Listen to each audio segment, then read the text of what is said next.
Seeing this little circular feature, this depression, this is the site of an old settlement. I think of Red Iron Age. Now look at this little gem that I've found. So rare that there's a cage round it. This is dark red helleborine. Now I knew it was at this location. I took a little detour to see it. Gorgeous, deep red, sort of wine colour.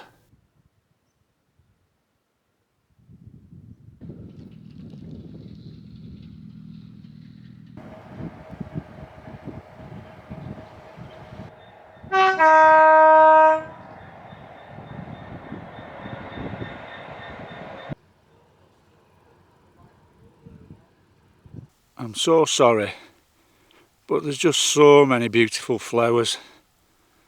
Just look at the blousiness of this one. This is marsh helleborine. Just look at them.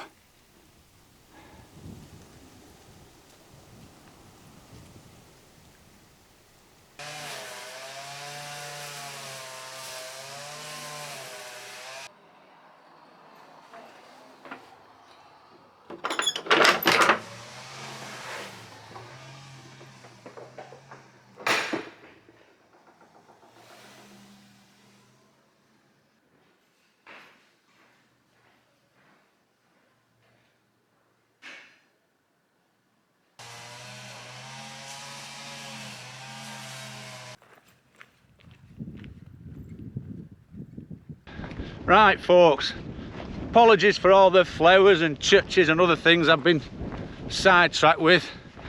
I know most of you are into mountains and tents. Well, feast your eyes on this mountain.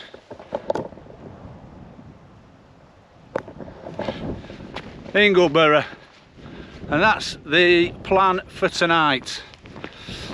Now, Ingleborough's a funny mountain for me. Do you remember the character, Clubber Lang, Mr. T in Rocky 3? I always think of him when I think of Ingleborough. Do you remember before the second fight in the film, and the reporter asked him to make a prediction? And Mr. T goes, prediction? Pain. Well, every time I do Ingleborough, I make the same prediction, pain. Things always, never go to plan. I'll go on a day like this, nice forecast, and then the weather will be shite when I get on top. Or like last time, I dropped my best camera in a brook. So I'm giving it another chance.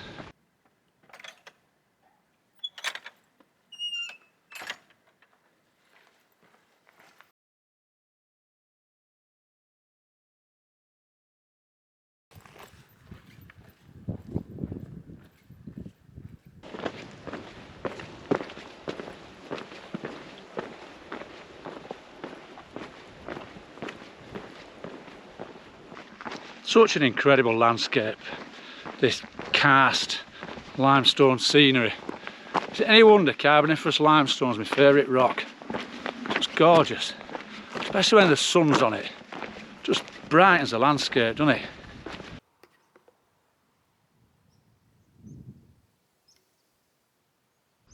Look at this enormous sinkhole.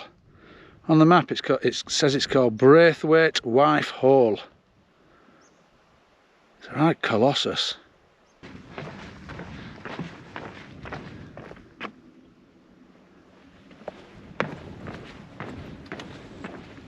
Flipping heck. This is gentle compared to the west section in a bit. Whew.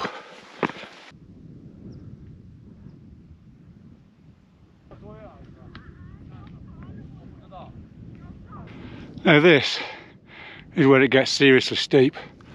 You can see that person ahead there, and it zigzags its way to the top. It reminds me a bit of when I did Sullivan, but obviously on a smaller scale. Although I don't think Sullivan's much higher than Ingleborough. Now I've also taken a risk with my water. I was going to carry it. I've got 2 litres in car, but I tipped it away because I do remember a little spring and a brook up here. Remember it from dropping my camera in last time. But heaven forbid it's not flowing. I'm going to be hydrating on beer, whiskey and porn star martinis.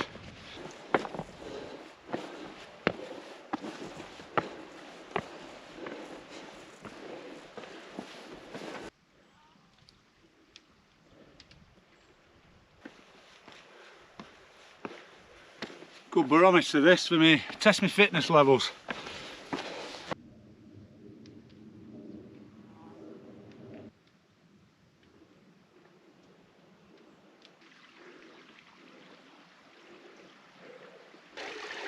Water.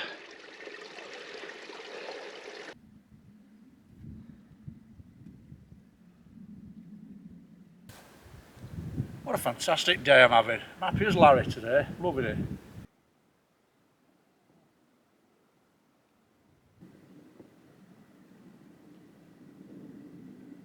Now I rather enjoy them sort of short, sharp, steep, not enjoy steep climbs, but I prefer them to a long, laborious slog.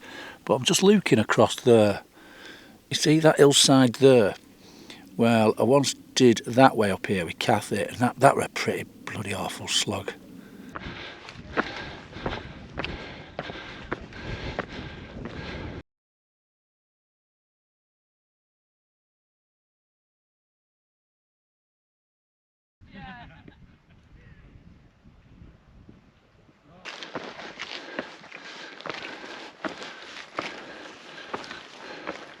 This is tremendous. I'm on the plateau now. I've left the crowds there, I'm going straight for the summit. Never been up here with good visibility, and I know that Ingleborough has a perimeter wall. I can't remember. Iron Age normally do stuff like that, don't they? Well, just found it here, overlooking Ribblesdale. What a structure. I might do a perimeter, potential camp spots here as well.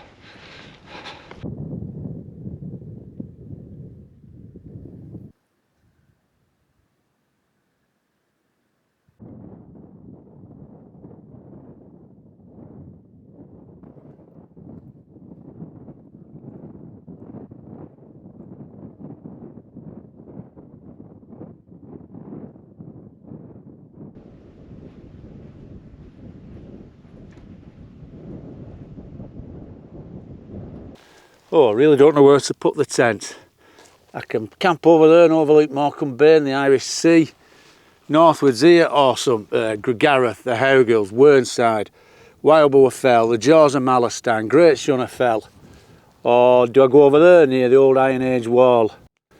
Look towards Ribblesdale and Pennygent. Oh dear, what shall I do?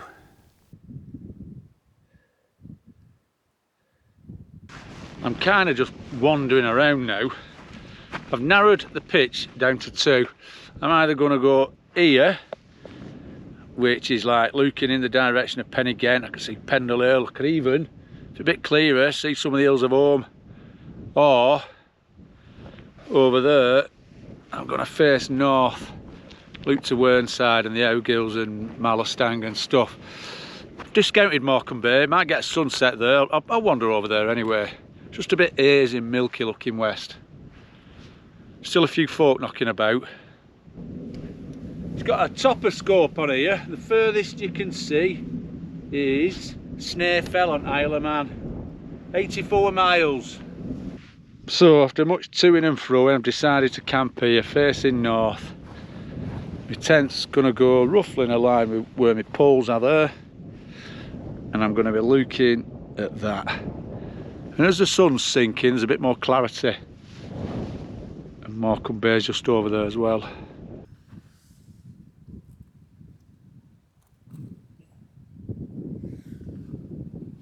So there's the pitch, the wind shelter's there, and the trig point's just sort of over there. Bit of a mess at the moment, I'll sort that out. Just give you a quick look what's going on. All sorted in there, my summer bag. My coat's in there, all my bits and bats there. Got my beer in Porn Star Martini.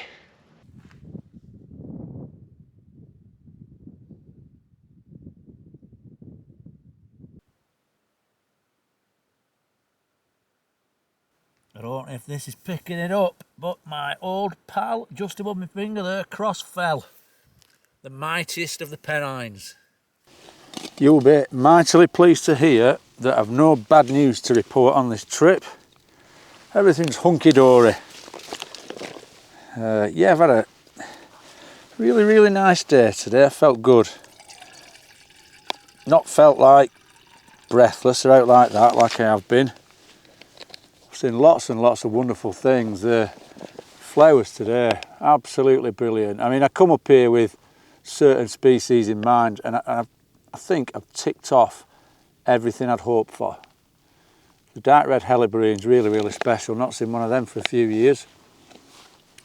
Frog orchid again.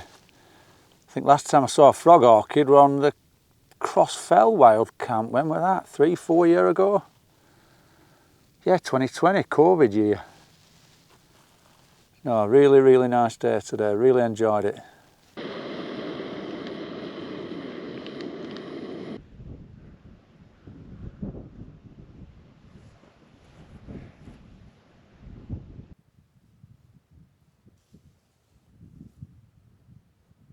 Blimey, a humanoid. What time is it?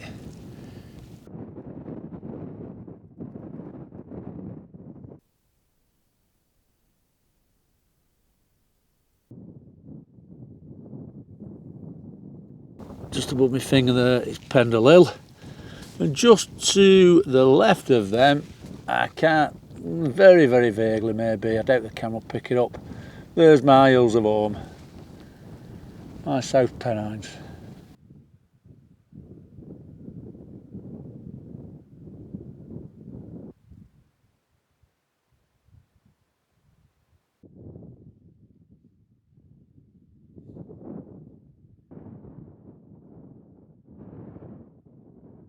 I've just been up to the shelter on the summit up there, and there's a little information board talking about the archaeology on the top, and it shows an aerial view of some circular features, like circular, I don't know, like crop marks. You know, we see crop marks on aerial views on archaeological sites, obviously not crops, like grass marks.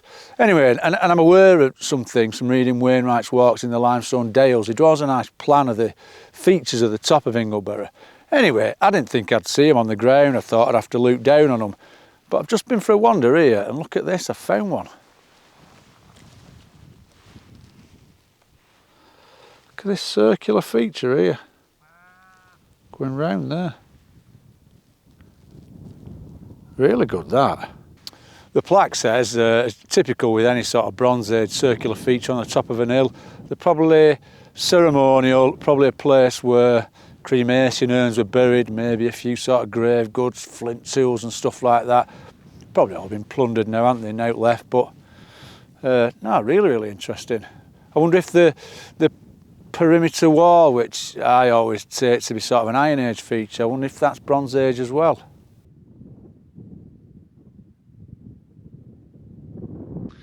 Right, well it is 10 to 9 nearly. Just been talking to this young lad. He's backpacking the Three Peaks. He's set off from Ribblehead, done Whernside, come up here. He's going to camp on Ingleborough over the other side.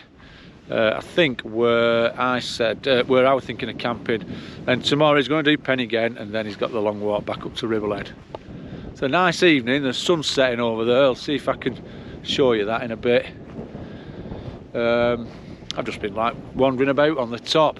I've made a bit of a mistake. I normally bring a fleece with me, or like a sweatshirt for wearing at night in tent, and I forgot it. So I have brought another long sleeved lightweight montane top, so I put that on, put my t-shirt over the top, and I've got this jacket. I'll be fine.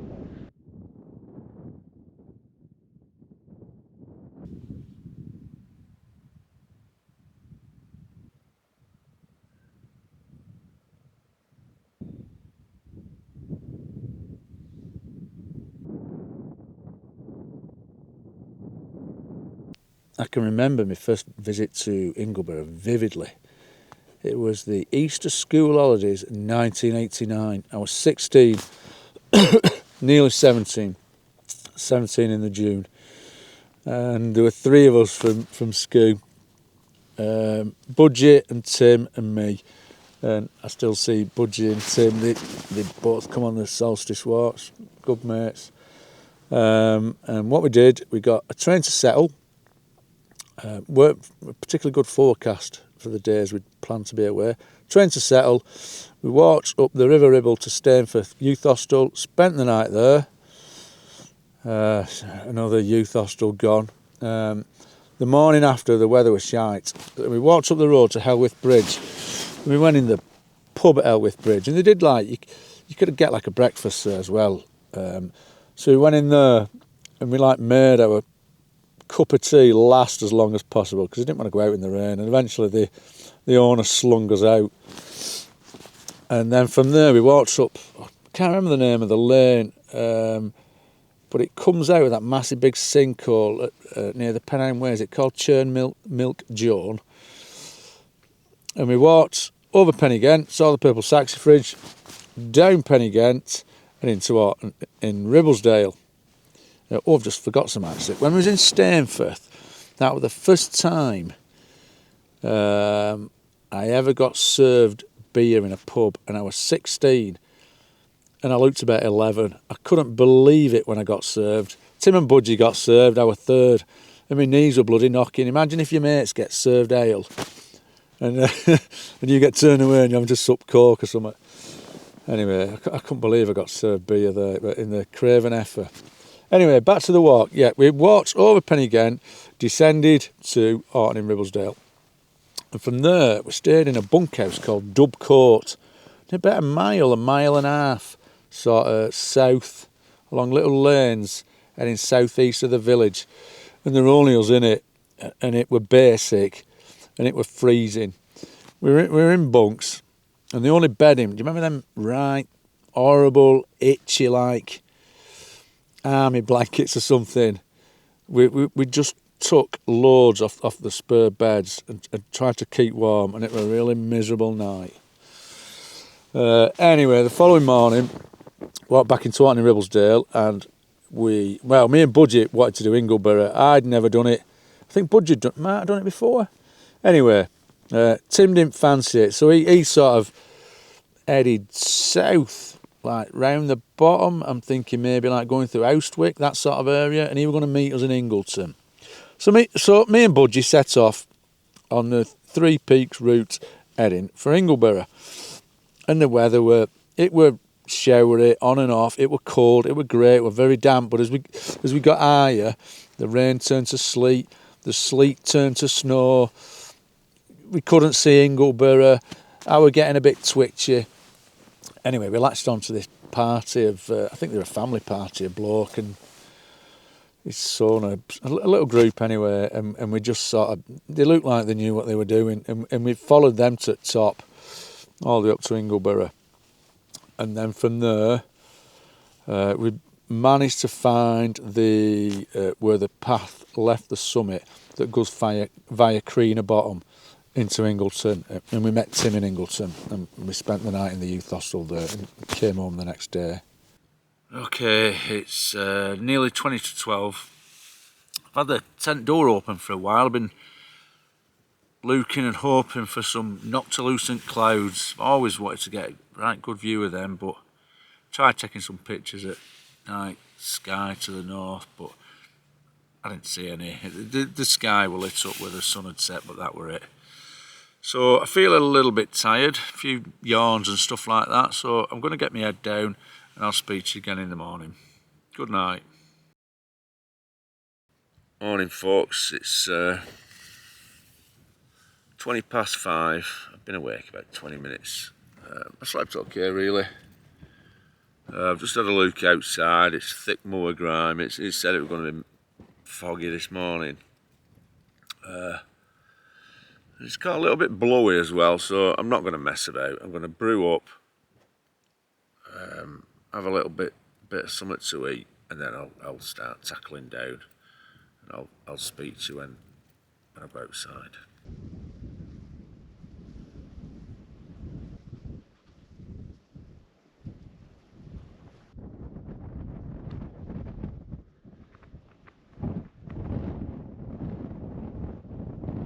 Right, well it's 20 past 6. Early departure this morning. I don't like hanging about in the morning really, especially on a grey, foggy morning like this. Before I forget, I need to thank Nick for some useful logistical information for this trip. I messaged him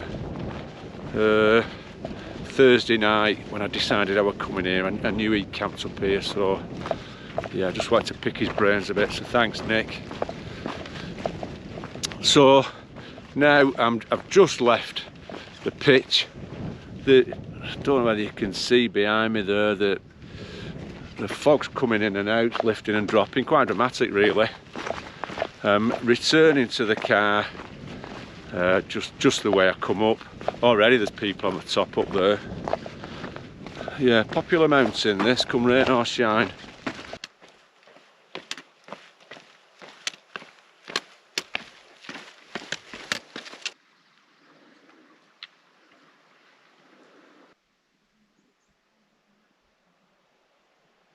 Right, I've done the terrible zigzag steps.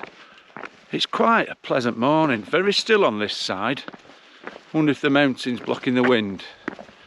It's a little bit midgified if you find like a particularly quiet hollow. There seems to be quite a passage of birds this morning. On the descent there, I've seen big parties of meadow pipits, non-breeding birds. There's no display flights now. Quite a few wheaties and 2 ringoozles. Now yesterday, those sunny, pretty light windy conditions, perfect for migration. And then overnight this fog's come down and it's grounded them, I think. So yeah, there's quite a concentration on the fell slopes back there.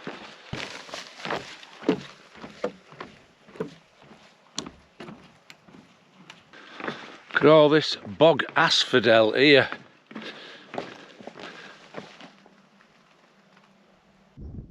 I'm just admiring all this limestone pavement here at Sotherscales. What I'd like to do be next year now is come up here and just spend an entire day exploring this limestone pavement at Sotherscales. Bring me camera, get some good sort of wildlife photography done. I reckon I'd find lots of good stuff here, and I don't mean just the flowers. Thinking of the insects as well. Maybe some good bees here. I've just come off piste a little bit, just to have a little look at this limestone pavement. But this has caught my eye, this little sycamore.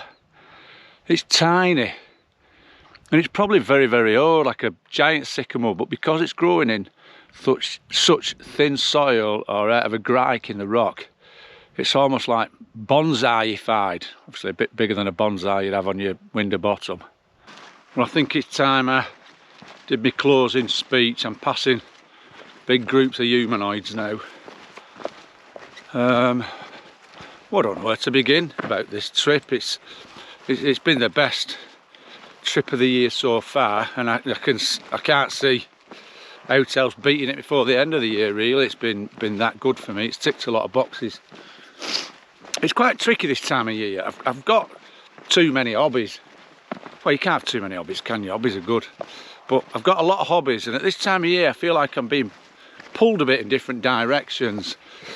Obviously I like my wild camping, I like my day walks, I like my wildlife trips and photography.